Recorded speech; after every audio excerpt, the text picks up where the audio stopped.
Priscila, só dá o... Apareceu para a gente a gravação. Perfeito. Então, tudo Desculpa, certo? aí a Pri, depois da nossa apresentação, ela entra, né, com a apresentação. Isso, eu vou passar para você e aí ela encaminha Tá, com a apresentação, tá bom? tá joia. É só fazer a abertura formal. Aqui eu Tá. fiquei na incumbência, né, de te acolher, é um prazer enorme poder fazer isso. Prazer é meu, Eduardo. De verdade mesmo. O Bruno, nosso presidente, está chegando. Ele Oi. provavelmente é quem faça o fechamento. Tá? Então, eu Aham. queria, antes de mais nada, agradecer a presença de todos que estão aqui.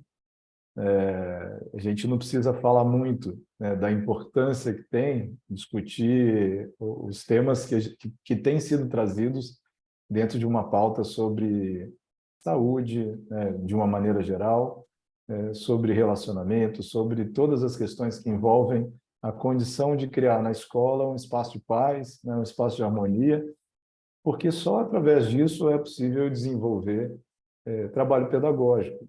A gente só tem escola funcionando de maneira eficiente se a gente tem a tranquilidade de dentro das nossas, em ter dentro das nossas escolas um espaço de paz e de tranquilidade para desenvolver tudo que precisa fazer.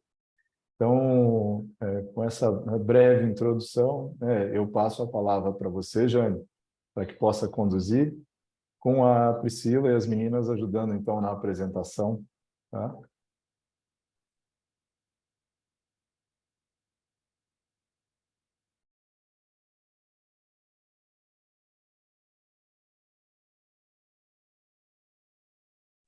Eu acho que a Jane caiu.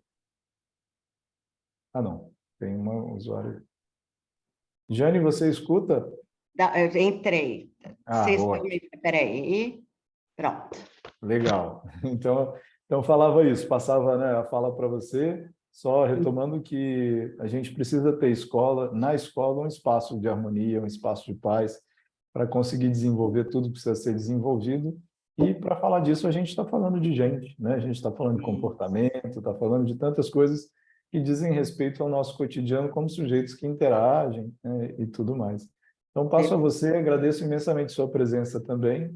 Eu que E que a gente agradeço. tenha um momento agradável aqui de conversa. Forte abraço.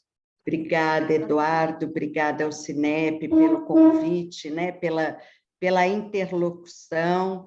Essa é a segunda roda de conversa e eu trouxe alguns pontos para que a gente possa refletir.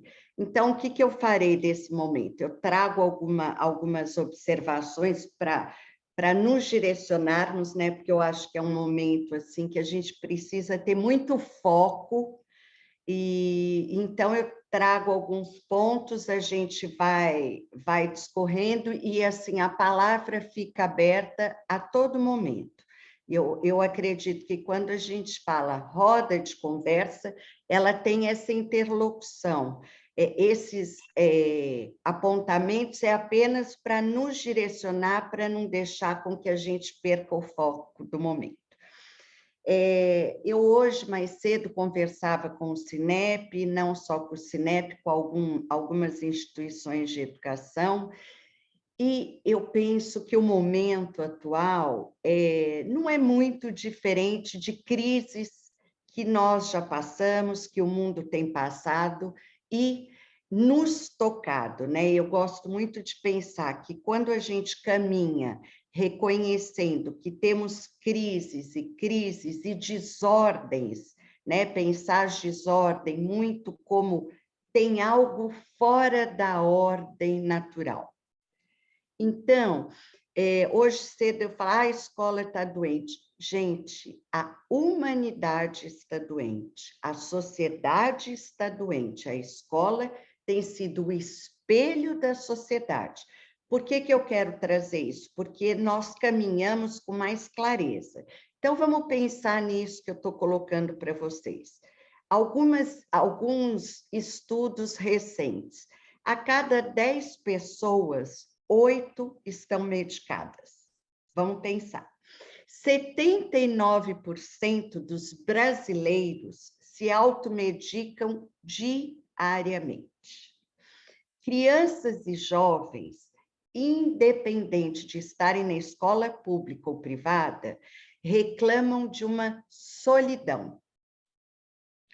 Depressões e suicídio já ultrapassam os países. Nós estávamos em terceiro, quarto lugar, hoje, se bobearmos, estamos em primeiro. Por que que eu trago isso? Porque quando a gente fala da escola, nós não podemos perder essa leitura do momento, né? Eu fiquei muito feliz até porque a gente vai ter no congresso presencial a presença de um querido, que é o Jorge Forbes, que faz essa leitura assim, de uma forma muito ousada. Nós saímos da Terra 1 para a Terra 2. E, nesse momento, eu falo que nós estamos na escola da Terra 1, com crianças, jovens e pessoas, adultos, né, pensando na universidade, com uma bula do Terra 2. Olha que interessante para a gente pensar esse momento. Por quê? Porque há uma experiência de sofrimento no mundo. Vamos pensar aqui no Brasil. Há uma experiência de sofrimento. O que é uma experiência de sofrimento? É como nós passamos pelo sofrimento, né, sem virar doença. Sem virar doença. Porque quando eu falo que 79% dos brasileiros se automedicam, a gente está olhando para a doença. Quando eu digo que a cada 10 pessoas, 8 estão medicadas, nós estamos olhando para a doença. Nesse momento, eu não quero que a gente pense na sociedade, na escola doente, como um rótulo de dar um diagnóstico e pronto. Não, é o que o Eduardo falou, né? É um momento de ampliarmos o olhar, jogarmos lente, mas não darmos o diagnóstico. A minha preocupação é que a gente dê um diagnóstico e colhe na doença. Não é isso. Então, pode clicar mais um, por favor? O que eu vou trazer para esse segundo ponto dessas estatísticas? A educação hoje, eu vejo assim, ela como um ponto de amarração dos laços sociais. Vamos pensar os laços sociais.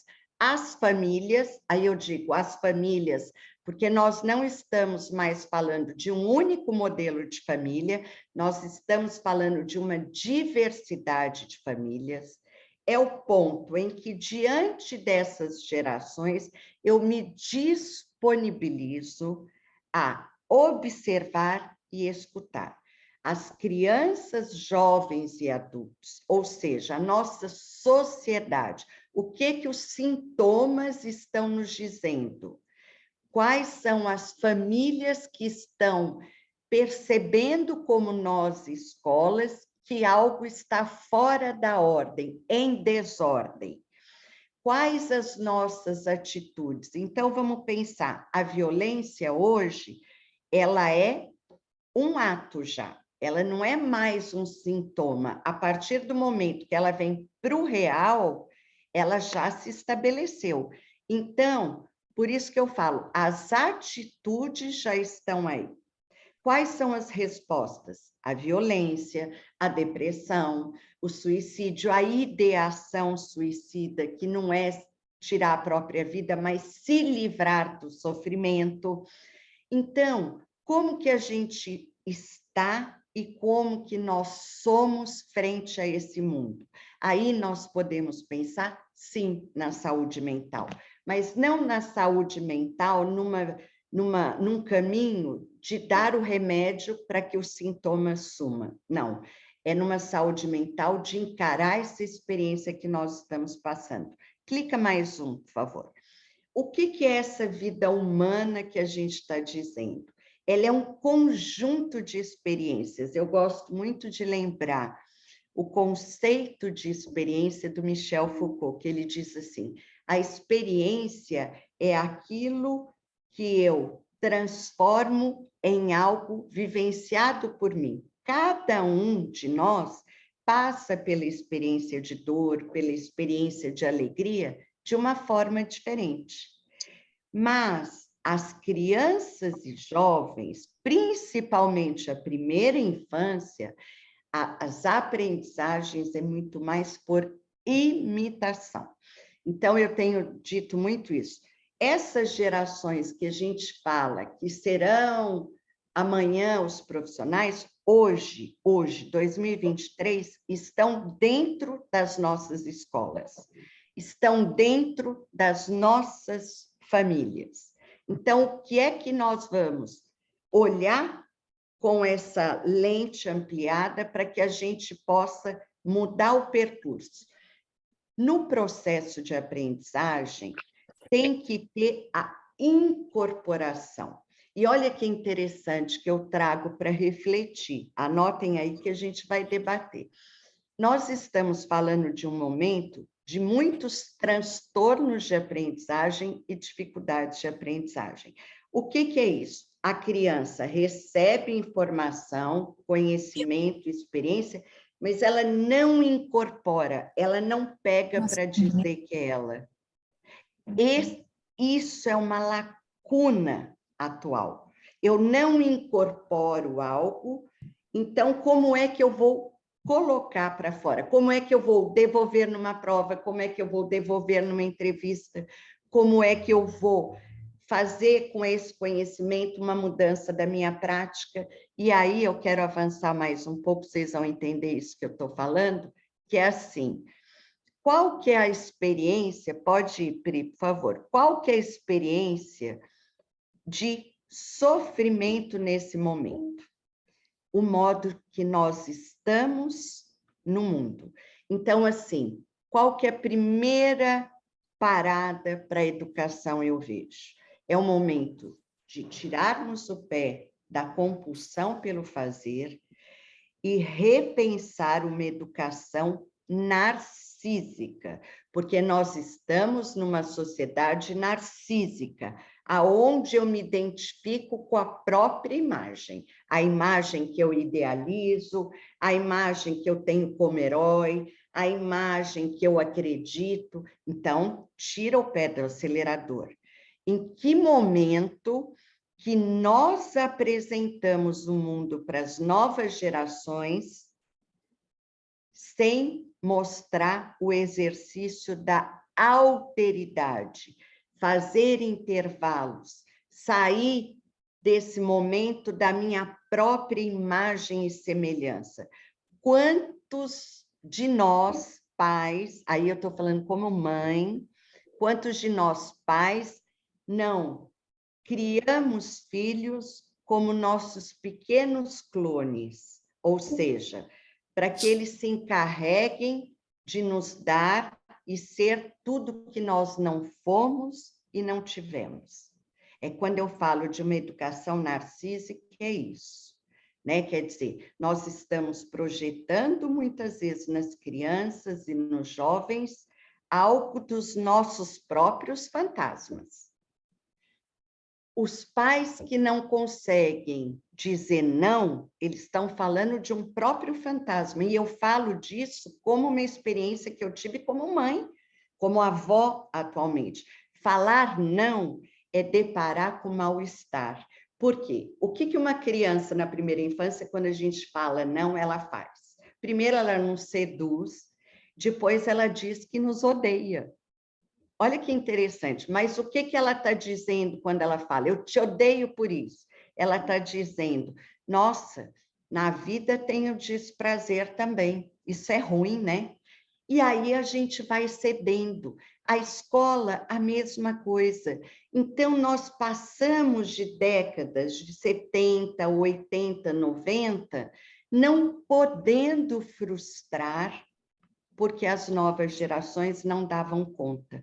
Hoje, eu fico me perguntando se nós já não estamos vivendo isso na realidade. Sem apontar dedo, sem usar juízo de valor, sem colocar crenças limitantes, não é nada disso, mas são outras subjetividades que estão surgindo no mundo e que nós precisamos refletir sobre elas. Pode ir mais ou menos? Mais um, por favor. Olha que interessante, quando eu falo de uma sociedade narcísica e de uma educação narcísica, eu penso muito, pode clicar, Pri, eu penso muito no seguinte, peraí. Pri? Vocês já viram o filme que ganhou o Oscar em 2023? É um filme que diz assim, tudo em todo lugar ao mesmo tempo. Eu não sei se vocês conseguiram assistir. Eu, particularmente, não consegui ir até o final do filme. Mas esse filme, ele me chamou muito a atenção para o momento atual, aonde nós, pais, professores, sujeitos das relações, estamos em todo lugar. E se não estamos, tentamos estar. Há uma compulsão pelo fazer. Quando eu penso no momento que nós estamos de violência, eu penso assim, o que é a violência? A violência é algo que... Oi? A violência é algo que eu não consegui colocar em palavras. Muitas vezes eu engulo, né? Muitas vezes eu faço várias coisas ao mesmo tempo para não ter que se haver com as minhas próprias limitações. Olha, não dou conta disso. Reconhecer isso e pedir ajuda. O que eu penso? Quando a gente começa a entrar numa compulsão, né, repetidamente fazer outras coisas, é uma forma de não estar naquele lugar. E aí eu fico pensando, não seria o momento de nós refletirmos sobre o sentimento de pertencimento, tanto dos educadores, professores, gestores, família, a qual espaço eu pertenço? Quem que eu reconheço como meu semelhante? Com quem que eu me identifico? E aí, vocês vão entender por que eu frisei a incorporação.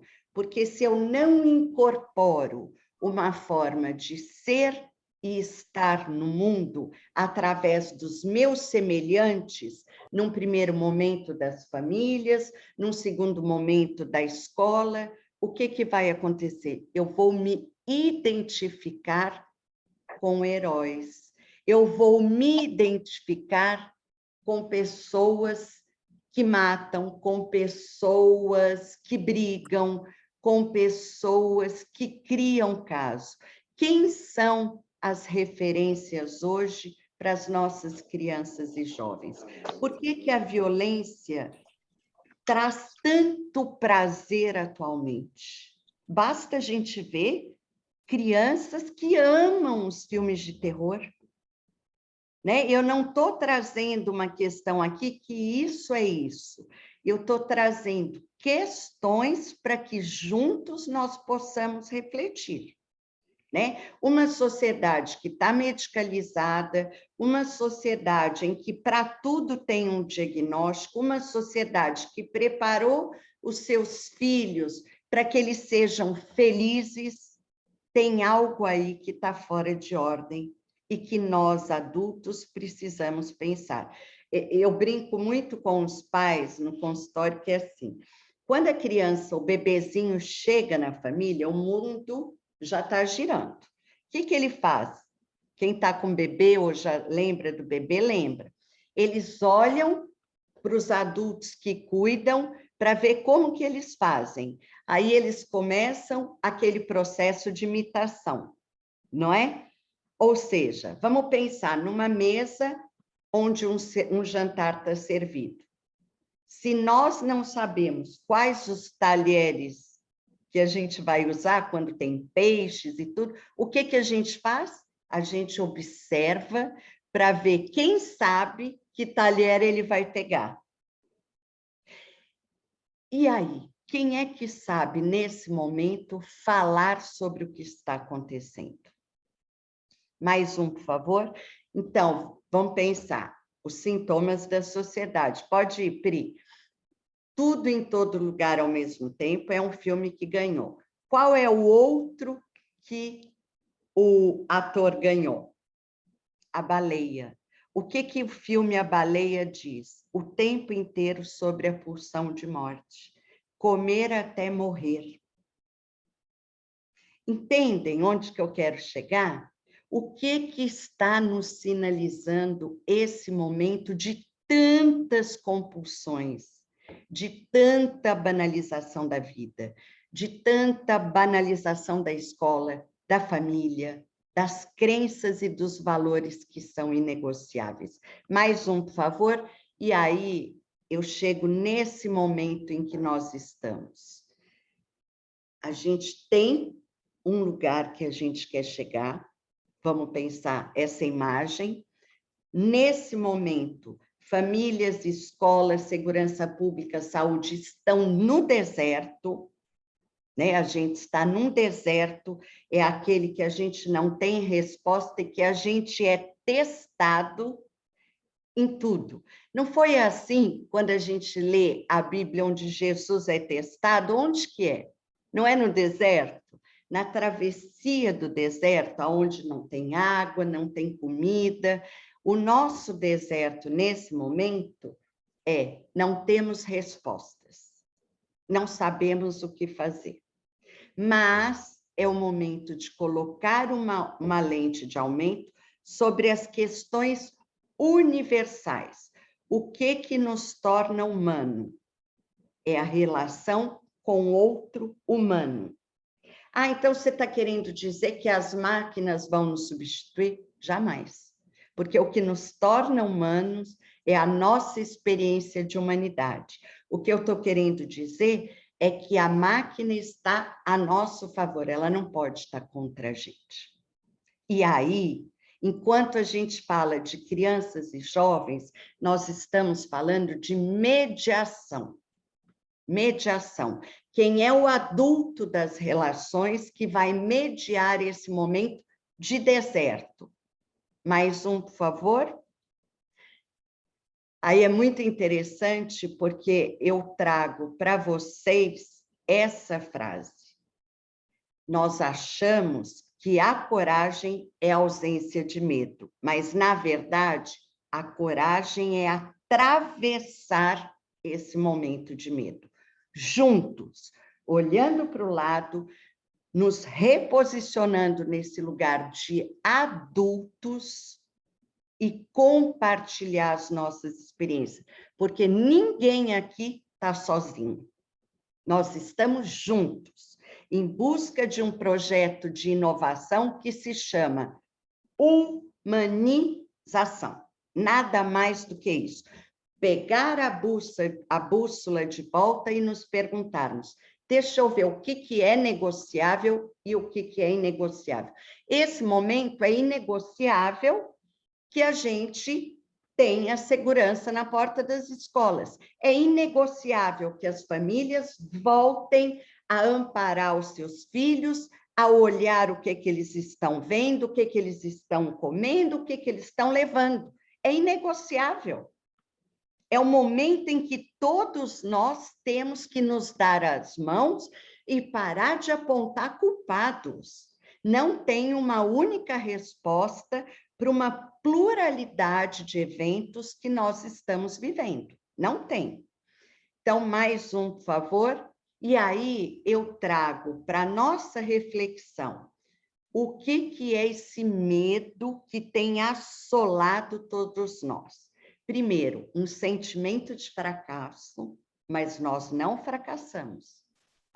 Nós estamos no comando, nós estamos revendo as nossas práticas, a nossa forma de ser e estar no mundo. O afeto, o medo é um afeto. Ele é aquilo que nos afeta, tanto de um modo positivo como um modo negativo, até o momento que a gente dá uma resposta a ele, que é o quê? as nossas ações. A violência, muitas vezes, ela entra aonde não houve elaboração. É graças também ao medo que a gente aprende sobre o amor, que é uma atitude de cuidado. Não faça isso, não vá lá, agora deixa eu te ajudar. Onde que está essa atitude de cuidado, de não negar o medo, passar por ele nesse momento, todos unidos, todos. Ao longo da vida, nós deparamos com situações de medo. E agora, o que é que nós vamos fazer com ele? Paralisar e começar a partilhar e compartilhar informações que gerem mais medo, que gerem mais horror, que gerem mais ódio, ou dar um passo atrás e começar a refletir. Que bom que o medo está aí. É sinal de que a gente ainda está preocupado em nos proteger e proteger o outro. Ninguém aqui tem que ter momento heróico, ninguém aqui precisa se identificar com o ódio, porque se nós atravessarmos esse momento e incorporando o ódio, nós vamos falar de epidemias, de fobias e transtornos e evasão como a gente nunca viu. Então, essa é a questão. De tempos em tempos, nós somos assolados por um número de sintomas novos em que a gente nos coloca para pensar. Mais um, por favor. Então, esse momento para a gente abrir essa roda de conversa é entender que toda dor pode ser suportada se sobre ela pudermos contar uma história. Todos os eventos que nós passamos ao longo da humanidade, nós saímos transformando a dor em alguma coisa. Então, eu acredito que esse momento é momento de escutar o que a vida, o que o mundo, o que esses atos têm a nos dizer, e saber que quem está com a bússola do momento são os adultos. E o que é que nós vamos fazer com isso? Aí eu coloco aqui essa abertura para que a gente possa debater sobre esse tema. Acho que o momento é muito de troca, né, gente?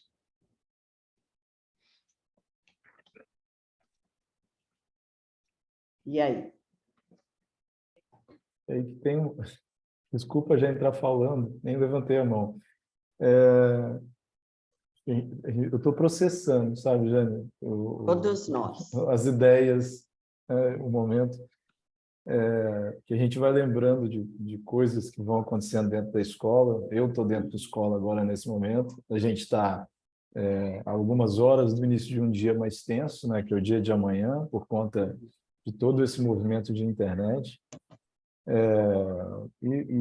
Assim, é muito interessante pensar em algumas coisas que você trouxe a respeito da paralisação pelo medo e, da mesma forma, da nossa preocupação em como responder às famílias a respeito disso. Porque é muito fácil a gente colocar numa circular que a gente reforçou acesso, controle de acesso e segurança. É o básico, é o que você falou. Não tem como não ter. Acho que pela preocupação a gente precisa constituir algumas ações objetivas que materializam uma sensação de segurança. E eu acho muito interessante pensar nisso, né? A sensação de segurança, às vezes, não é propriamente a segurança que está sendo ofertada. Não. Mas eu acho que não é esse. Eu não gostaria de enveredar o debate por essa questão em especial. Eu acho que a gente tem que pensar nesse cenário todo, como é que a gente... Aí eu vou para o seu deserto, para a imagem do deserto. Como é que a gente, nesse deserto, pensa o nosso papel e as nossas ações possíveis quando a gente se questiona se somos capazes de fazer, Ah, eu sou educador, não sou profissional da área da saúde. Como é que eu vou abordar essa questão? Eu acho que tem uma distância entre o que o profissional da saúde vai fazer e o que nós, educadores, precisamos fazer. Acho que a gente tem, sim, condição de fazer muita coisa. E também pensar que, quando a gente olha para o perfil de uma escola adolescente, né, para adolescentes, eu tenho um tipo de atuação. Quando eu olho para um perfil de escola da educação infantil e do fundamental, eu tenho outro perfil de atuação. Isso vai tornando os ambientes tão complexos que, ao Sim. mesmo tempo que eu quero ver a figura de um policial na porta, eu posso criar mais medo para uma criança, né? Ao mesmo tempo que eu tenho que falar sobre segurança com os pais, eu vou gerar uma parcela dessa população que vai dizer: eu quero uniformizado, com arma exposta e com cara de mal. Quanto maior for a pessoa, melhor para mim. E uma outra parcela vai dizer: não, deixa ele escondido, ele só atua se precisar, né? Pois é. Então, assim, são tantas nuances de como pensar as ações, de como a gente pensar o que a gente acha que é o certo fazer, e acaba criando essa condição da gente ficar com muita dúvida do que fazer. E uma coisa interessante, Eduardo, que você me fez lembrar, é que, assim, de um lado, a gente está com a violência física. Agora, olha que interessante para a gente fazer a leitura desse momento. Por outro, a gente está com uma prática de cancelamento, né? Que diz de uma violência também.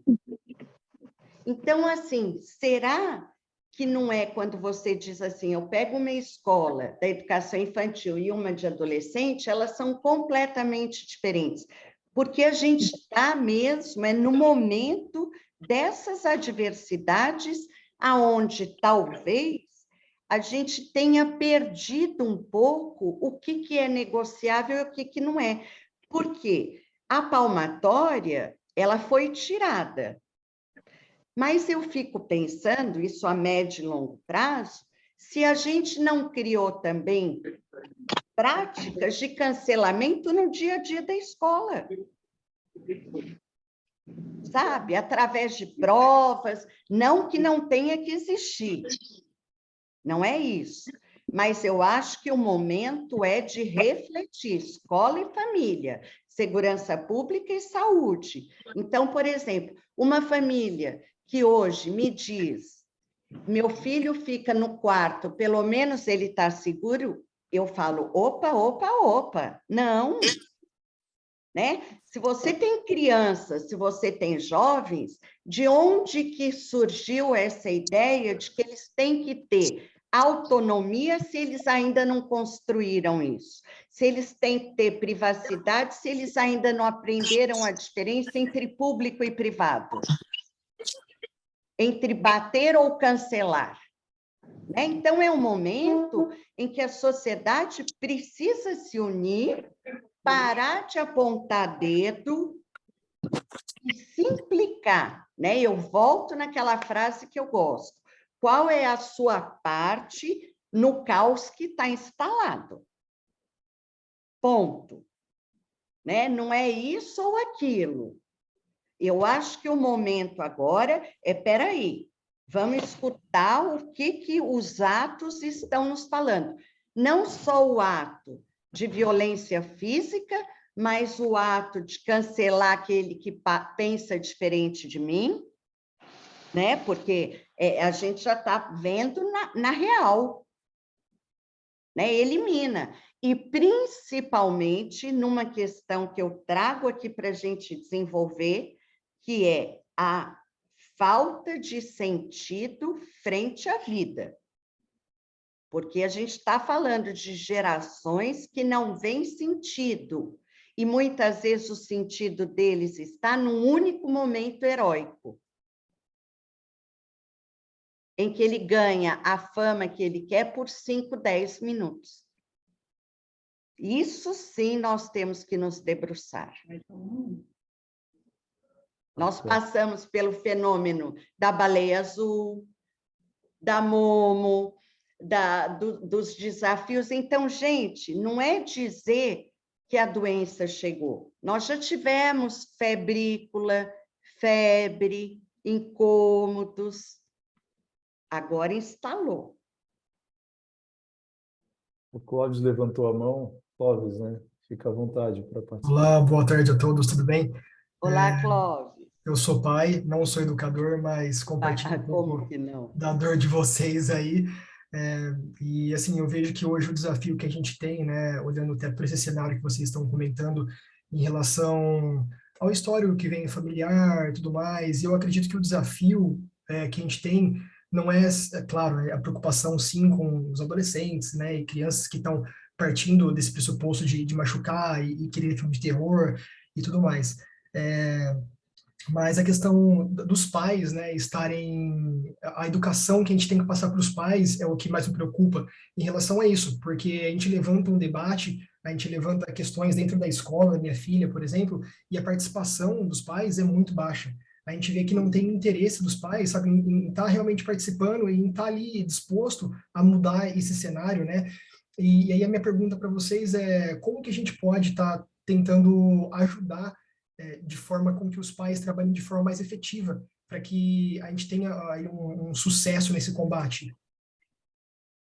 Nossa, Clóvis, você traz uma questão assim fundamental, porque essa luta, ela não é só da escola. A escola já é a dor, né? E eu acho que assim, há uma questão que a gente tem que pensar juntos.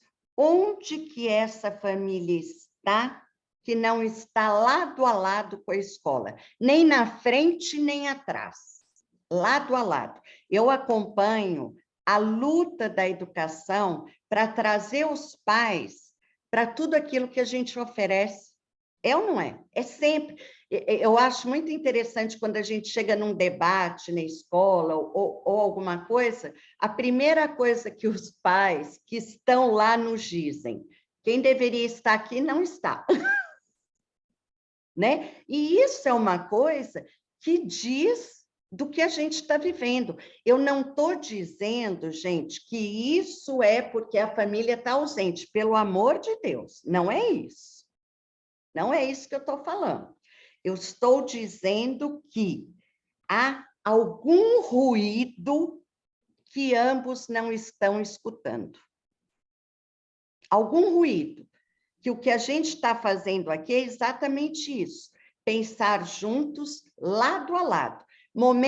Tem momentos que nós vamos trazer o especialista da segurança, o outro especialista da educação, o outro especialista da saúde, mas é lado a lado, né? Nós chegamos num momento que não tem como mais caminhar. Por exemplo, eu hoje falava, vai ter que revistar a mochila, vai ter... Se for o caso, que seja como algo emergencial, sim.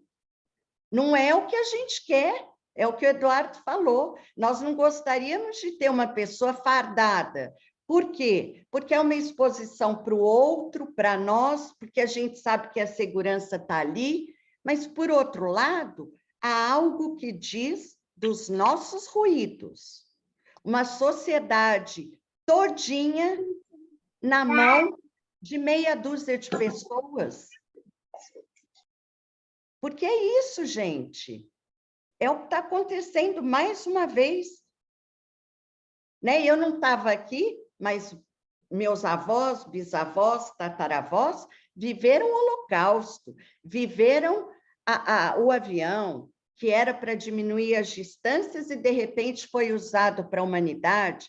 Quem teve o interesse de ler aquele livro do julgamento do Adolf Eichmann, que foi escrito pela Hannah Arendt, que fala da banalidade do mal, ela diz que ela ficou chocada que no julgamento ele dizia: eu sou inocente, eu apenas cumpri ordens. Uai, gente! E o que esses jovens, essas crianças, esses adultos nos dizem quando são pegos? Eu apenas estava cumprindo um desafio, eu apenas estava mostrando que estou com raiva. Então, peraí, um passo atrás. Vamos voltar lá na educação infantil, vamos voltar nos primeiros meses de vivência como essa criança é recebida no mundo. Vamos voltar nas reuniões e encontros de escola que nenhuma família aparece. Uai, é fato, gente. Não dá mais para a gente ter perfumaria na educação, nem na saúde, nem na segurança pública. Há 10 anos atrás, eu falei num congresso do Cinep que nós tínhamos que nos ater à lei anti-bullying em 2015. Nós estamos em 2023. Então, não é dizer que chegou do nada. Não, gente. E também não é dizer que a culpa é de A, B e C. Quer dizer que as prioridades da escola, da família, se perdem no dia a dia. É isso que eu quero dizer com uma compulsão do fazer. Meu filho tem que amanhã falar mandarim, inglês, francês. Tá, e hoje? E hoje? O que ele tem que falar? Quais são os valores inegociáveis frente a esse mundo? Olá, boa Oi, tarde. Mônica. Você comentando aí, né, sobre responsabilidades, esses dias para trás a gente teve uma palestra, eu acompanhei uma palestra, né, e nisso se falava, né, eu sou da geração que eu passei por um colégio de freiras em que tinha palmatória, em que tinha... e que tinha a gente sim, né? Hoje eu falo, eu tenho 2 rapazes em casa, né? Um de 9 anos e um de 13. Então, assim, uma vez eu fui chamada no colégio porque me questionaram que o meu filho mais novo falou assim, eu estou cansado, porque eu acordo e eu tenho que forrar a cama. Eu estou cansado, porque minha mãe fala que, ao terminar de almoçar, eu tenho que colocar meu prato na pia, eu tenho que lavar se a pia estiver limpa, né? Eu estou dando esse simples exemplo para dizer o quê? Responsabilidade. Eu falo que, hoje em dia, me cobram, né? Porque assim, Mônica, você é muito rígida com seus filhos em certas situações, porque eu controlo o celular, eu controlo a TV, eu controlo o acesso, eu vejo o que está acessando, o que não está.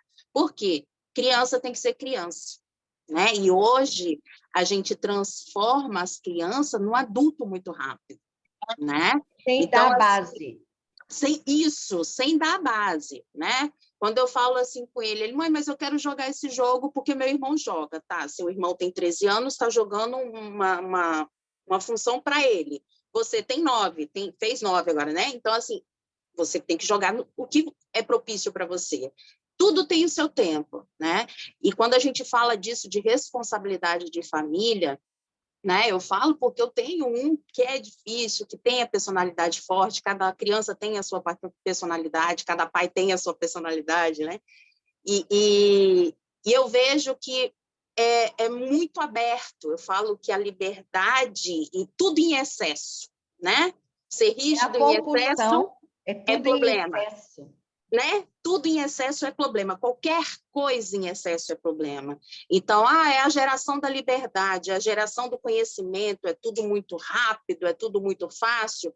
Parabéns, mas tem que ter limites, né? E eu falo que, ao meu ver, tá, gente, a minha opinião, muito da violência, muito do que está acontecendo no mundo é da gente não impor limites em várias situações. É igual você falou, é banal, eu estava fazendo uma ordem, eu estava, matei porque eu fiz uma gincana. Pois é. Vi um vídeo, havia uma gincana. Sim, você foi responsável, a responsabilidade é sua, né?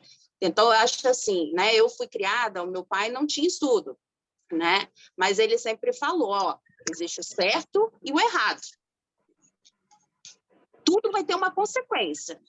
Ele sempre me deu a liberdade com relação a isso. Então, assim, eu acho que a gente tem que repensar um pouquinho. É claro que existiam situações antigas que Hoje, na nossa geração, a gente achava um pouquinho errada, existem situações nessa geração que a gente vai achar, não vou dizer errada, mas era o que eles tinham de palpável e conhecimento na época, né? E o que eu acho que é interessante, Mônica, quando você traz isso, e eu gosto de fazer essa leitura do macro para o micro, vamos pensar assim, a gente vê hoje essa transição de refugiados, né?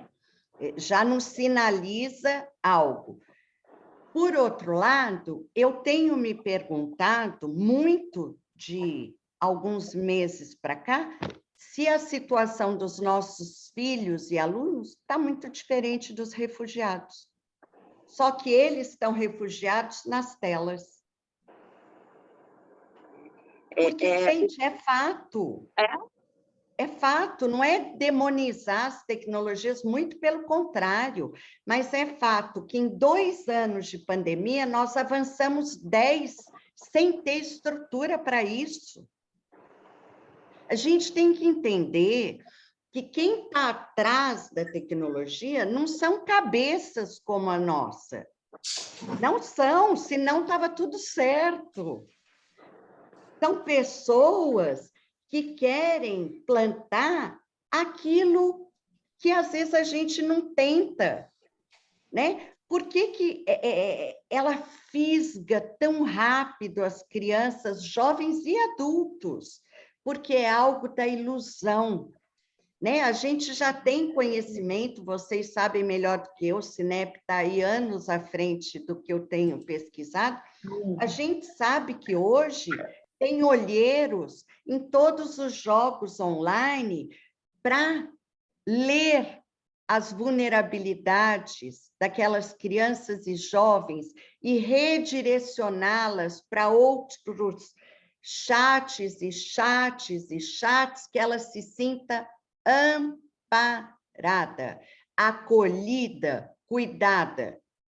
E uma criança de 6, 7, 15, 14 anos que está entregue às próprias pulsões, ela sempre vai pela pulsão de morte e não da vida, porque viver dói.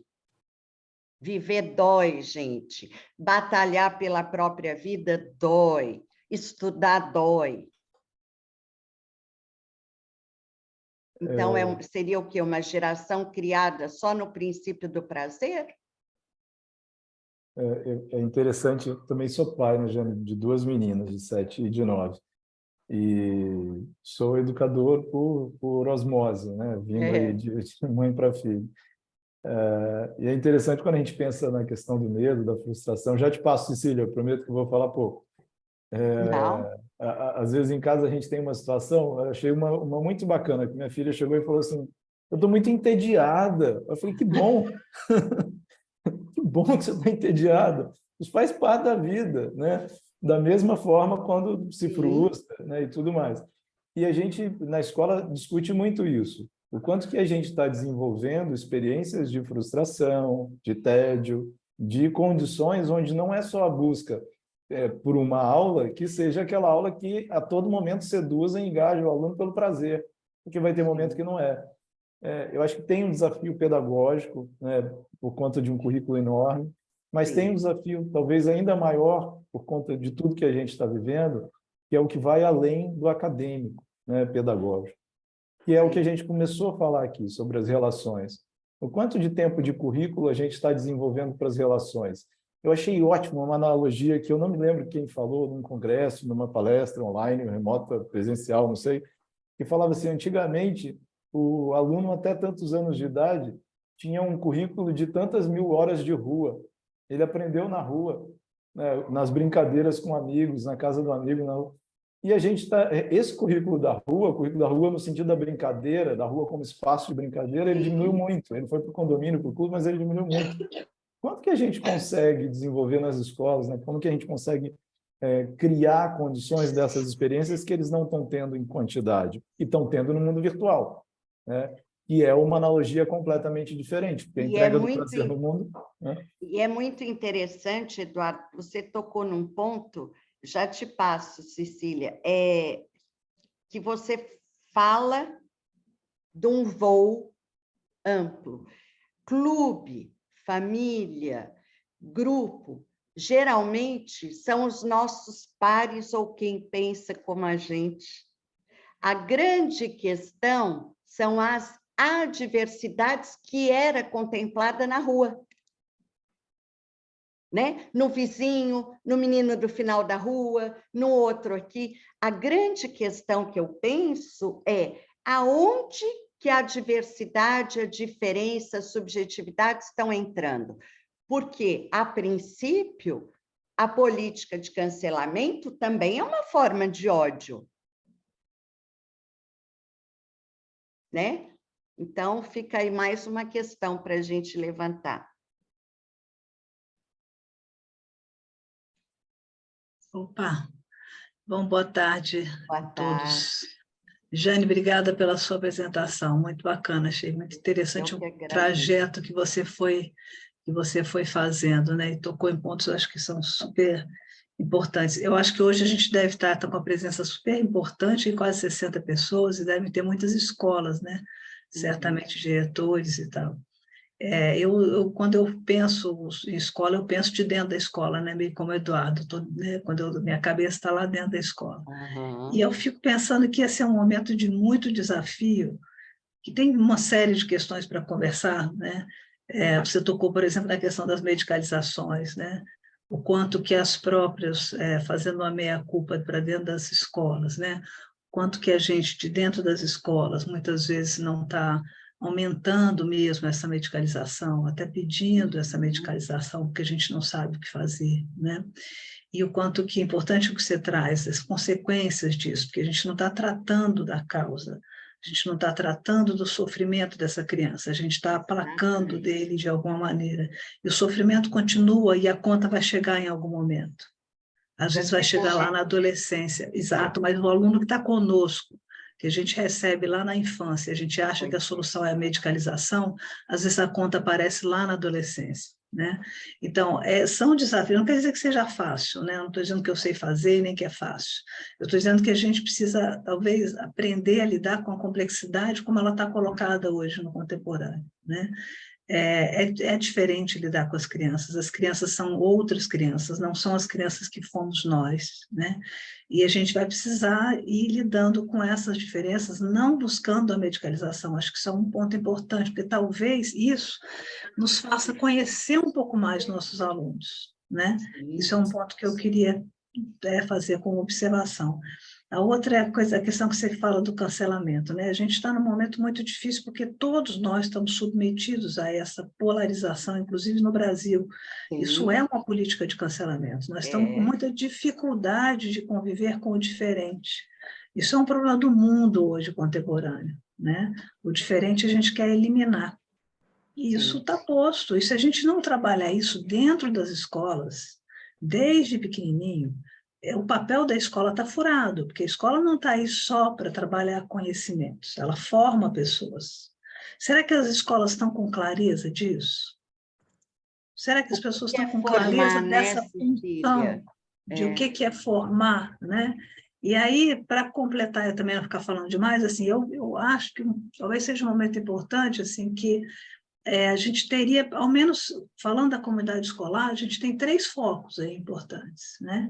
A gente tem os nossos cooperados, né, os nossos colaboradores diretos, né, são os primeiríssimos, que precisam falar, que precisam trazer os seus medos, precisam conversar sobre isso, né, que o espaço de trabalho com essa equipe interna, com uma boa mediação, acho que é fundamental para começar a conversa. Perfeito. Eu acho que, para mim, sabe, como estratégia de trabalho, começa por aí.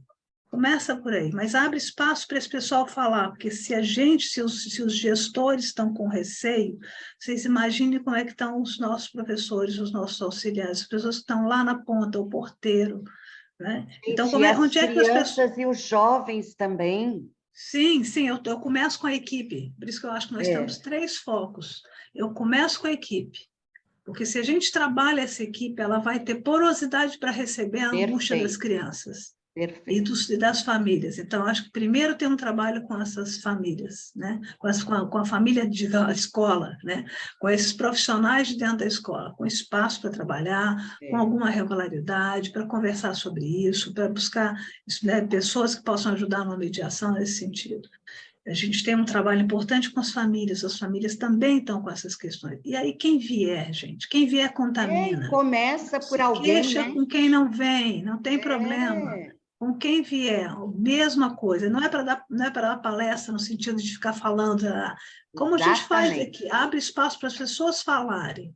As pessoas precisam falar disso, elas precisam ter espaço, e, claro, tem que ter um profissional para mediar essa conversa, né? Alguém que ajude na mediação, porque senão as coisas ficam perdidas, porque nesse momento vem muito sentimento e precisa de alguém para fazer um trabalho de mediação. Mas eu acho que é fundamental que as famílias tenham esse espaço. E terceiro, evidentemente, os nossos alunos não têm espaços de aula sobre isso, mas espaços de fala, né?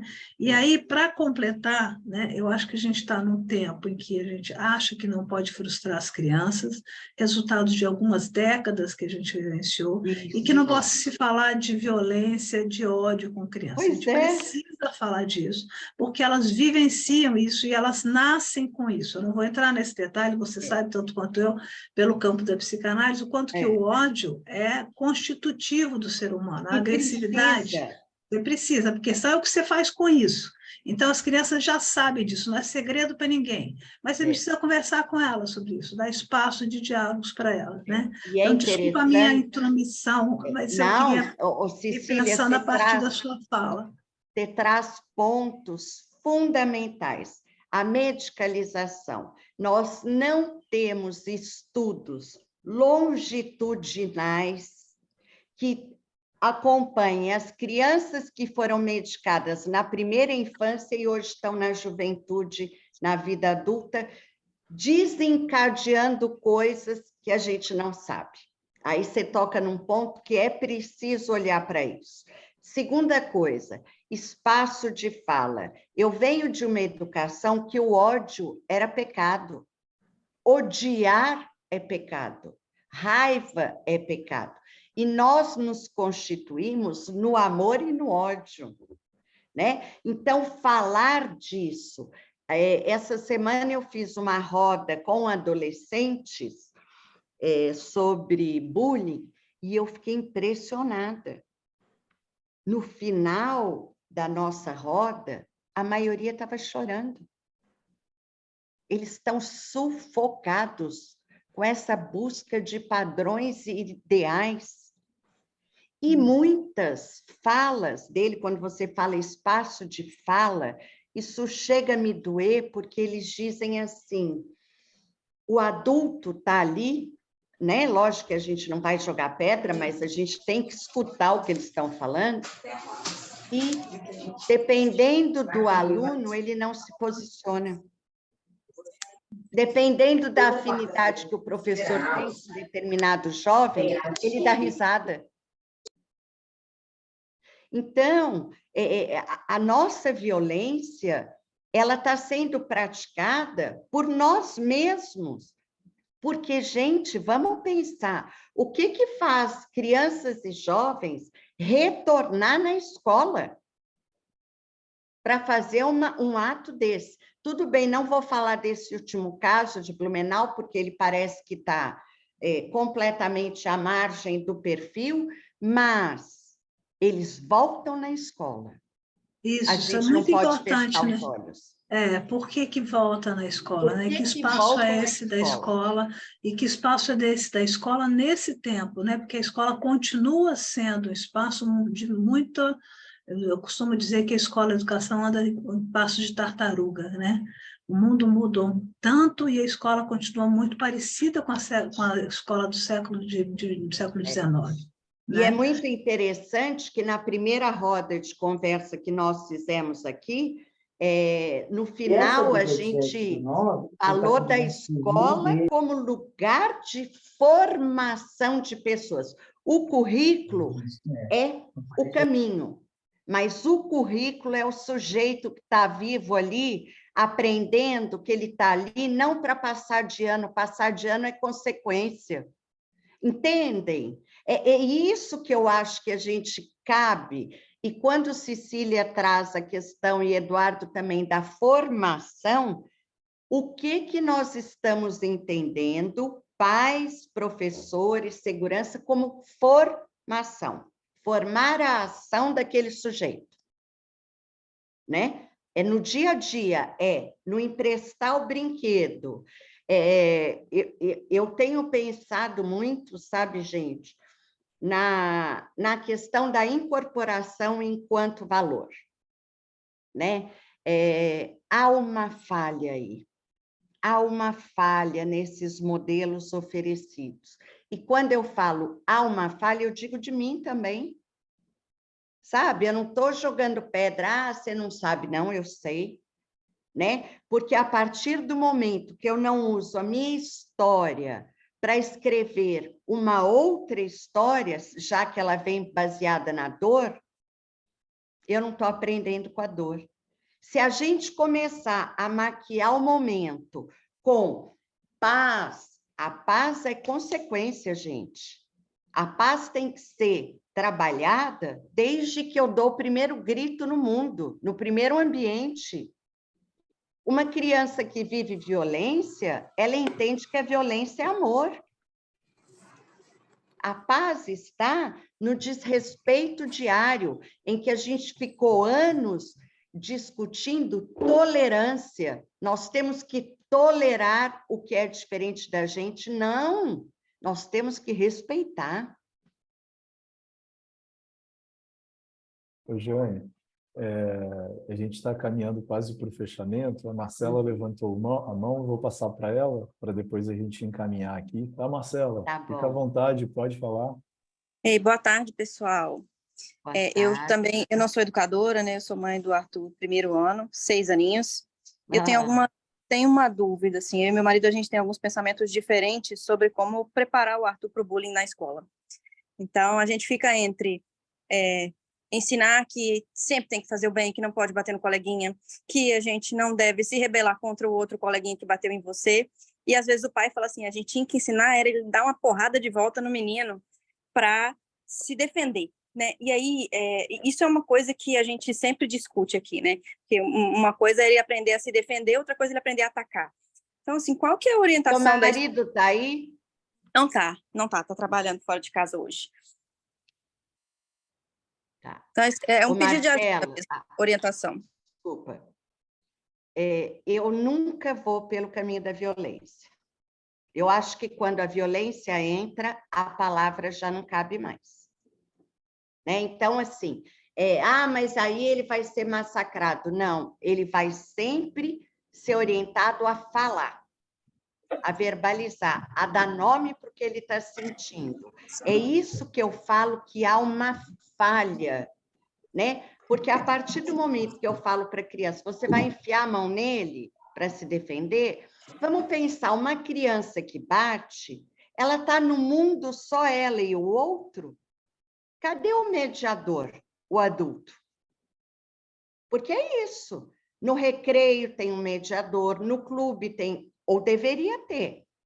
A grande questão, olha como que a gente volta lá no início. Porque onde tem crianças, deve ter um adulto, inclusive frente à tela. Concordam? Então, assim, olha como que aparece exatamente o que a gente abriu a nossa fala. Onde que está o mediador para que a violência seja colocada de outra forma que não seja bater? Você está certa, Marcelo. Seu marido precisa rever de que violência que ele está falando, de que bater ele está falando. Porque uma criança que vai revida com bater, ela já não sabe mais dar nome para aquilo. Quando a gente chega no último momento de ter que bater na criança, é porque todos os outros recursos já se esgotaram. E mesmo assim, ainda tenho minhas dúvidas se é o caminho. Obrigada. Obrigado, Marcela. Jane, então eu gostaria de encaminhar aqui para um fechamento, trazendo uma última fala com você, Eu venho acompanhando nos últimos dias as escolas falando sobre a transformação do dia 20 para um dia de manifestação da cultura da paz, da cultura do respeito, e não do dia do medo. Achei muito interessante essa construção, né? E aí queria colocar isso como uma palavra final, né? Não no sentido de aconselhamento, mas no sentido de fechamento sobre a importância que isso tem no nosso cotidiano, e te agradecer novamente, né, por esse momento. Obrigada, Eduardo, Sinep, e eu concordo que a gente tem que fazer um movimento da cultura da paz, um movimento da cultura do bem, né? Provavelmente isso não vai tomar uma proporção, mas é de 1 a 1, né? É começar a plantar de dentro para fora. A paz, né? O branco, o negro, o gênero, todos, o aluno com dificuldade, o aluno sem dificuldade, os professores todos. E acreditar também, né, gente, que há um bem maior. Eu acredito que nós estamos aqui compartilhando, nós não estamos sozinhos. O medo, ele é muito bom enquanto proteção, mas ele é muito ruim enquanto paralisação. A partir do momento que eu considero o dia 20 um momento de paralisação, de medo, é isso que vai crescer, né? Há 24 anos, nós passamos pelo massacre que se tornou fenômeno no mundo. Amanhã farão 24 anos. Por outro lado, em 2023, finalmente, nós entendemos que a violência é contagiante. Então, que a gente amanhã aproveite para pôr a paz e não a violência. E vai dar tudo certo. Nós estamos aqui, o bem sempre vai prevalecer, mas a gente não nega o mal, né? Então, o meu convite é que amanhã a gente possa, sim, ter um ato de paz, mas começando aqui dentro, a hora que eu entrar na minha escola, a hora que eu arrumar a mochila do meu filho, a hora que eu colocar ele dentro da escola, é isso, é o movimento. A vida, ela é constituída de bem e mal. O que vai prevalecer nesse momento é o que a gente vai alimentar. Obrigada, gente. Obrigado, Jane. Obrigado, pessoal. Uma ótima tarde para vocês. Até a próxima, né? Dia 4 de maio. Isso aí. Obrigada. Tchau, até logo. Tchau, tchau. Tchau. Du, deixa eu aproveitar que a Cecília está aí ainda. Deixa eu me desculpar com ela, que eu estava discutindo sobre violência, e a gente está falando sobre violência, quando ela diz para mim, olha, a violência não é simplesmente isso aí, é alguém que não está sendo incluído. Né? E, por infelicidade, eu estava discutindo com ela. Desculpa, Cecília, você está absolutamente correto. Imagina, esse aqui é espaço de diálogo. Muito bom. Obrigada, devolução. Obrigada, gente. Um abração, gente. Até mais. Tchau, tchau. Tchau.